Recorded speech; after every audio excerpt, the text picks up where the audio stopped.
सजी सिंध में आई आवाज कैनाल ना मंजूर ओ बुध शिमराए शहबाज के नाल ना मंजूर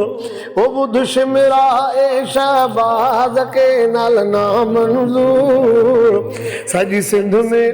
आई आवाज के नाल ना मंजूर ओ बुध शिमराए शहबाज के नाल ना मंजूर ओ बुध शिमराए शहबाज के नाल ना मंजूर सजी सिंध में आई आवाज के नाल ना मंजूर ज़ाहिर अवां जी थी पई गदारी मुराद अली शाह बुध ज़रदारी ज़ाहिर अवां जी थी पई गदारी मुराद अली शाह बुध ज़रदारी असा समझो अवां जो सुर साज़ के नाल असा समझो अवां जो सुर साज़ के नाल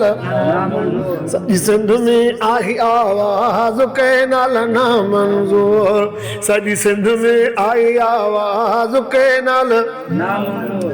कैनाल कढण लाइ तैयार थी ताज़ी इंशा अल्लाह राईंदा बाज़ी कैनाल कढण लाइ तैयार थी ताज़ी इंशा अल्लाह राईंदा बाज़ी अखियूं कढबियूं बण अखियूं तन जूं कढबियूं बण जी बाज़ के नाल ना मंजूर सजी सिंध में आई आवाज़ के नाल राशिद कायदो हटदो नहाणी पाणीअ ते हाकिम थींदो पाणी राशिद कायदो हटदो नहाणी पाणीअ ते हाकिम थींदो पाणी हो जंहिंजो कादिर आकार साज़ कैनाल जंहिंजो कादिर आकार साज़ कैनाल